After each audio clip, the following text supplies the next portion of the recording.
I'm Allison. I'm going to be your 3D textiles mixed media teacher. So learning from my students is, I think, what I'm missing most this year from NYSSSA.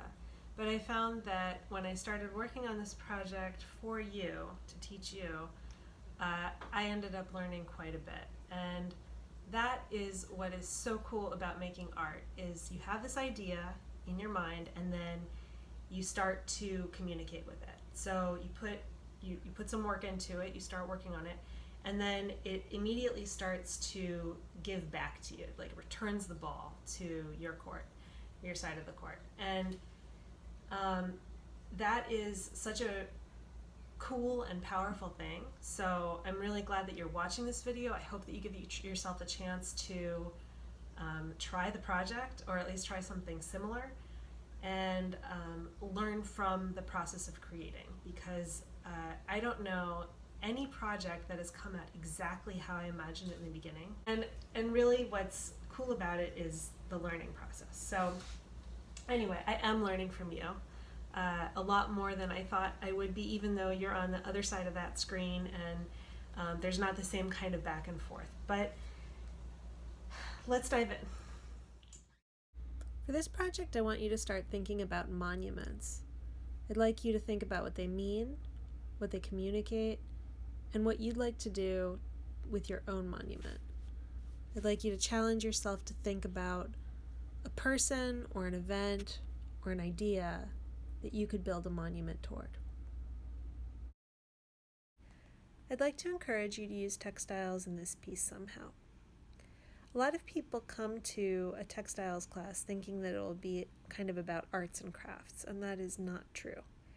While pot holders and teddy bears are fine outside of the class, they are not what we're looking for here. What we want is for the textiles to add some kind of extra element to the piece.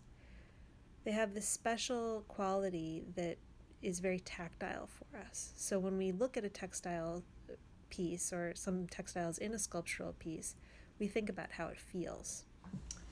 This is my monument to food delivery people. It is based on the last food delivery person I encountered, and he has a little jacket that I created with a pattern for a bomber jacket.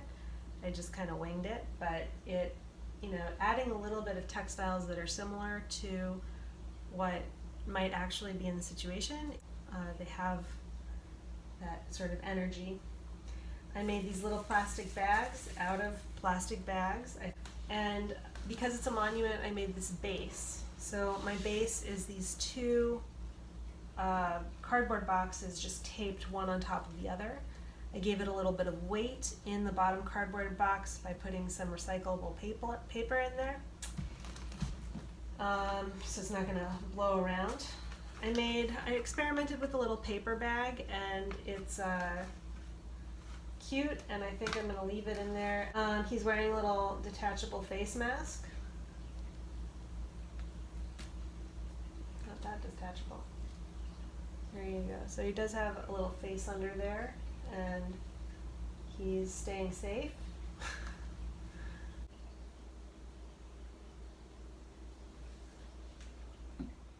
Materials you'll need for this project are a big piece of cardboard, a piece of plastic or a plastic bag cut down the sides, tape.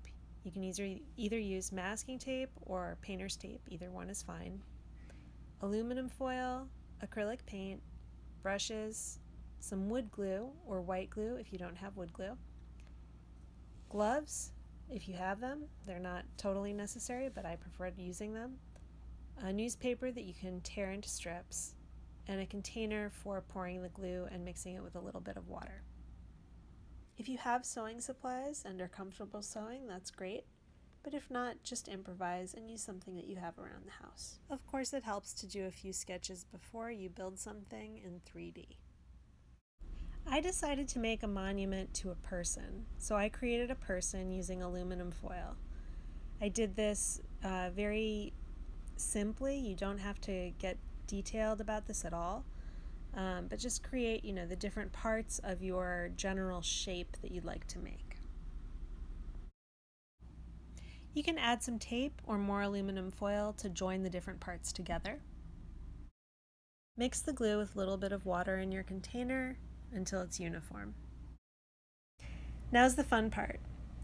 Go ahead and create a base for your monument if you like. I used some boxes and some recycled paper to weigh them down.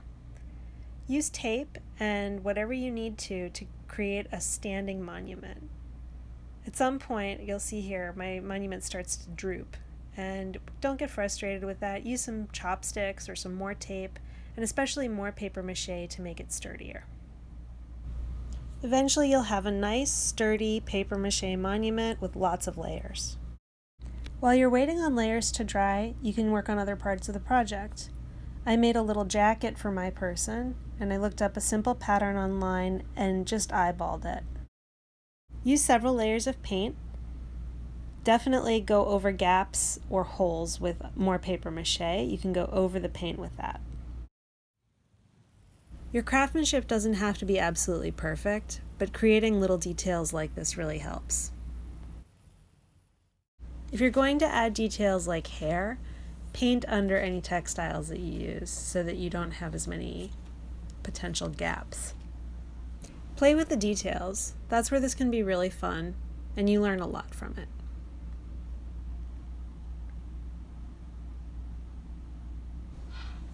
I hope you had fun. I hope you learned some things. I hope to see you next year at NYSSSA. Bye.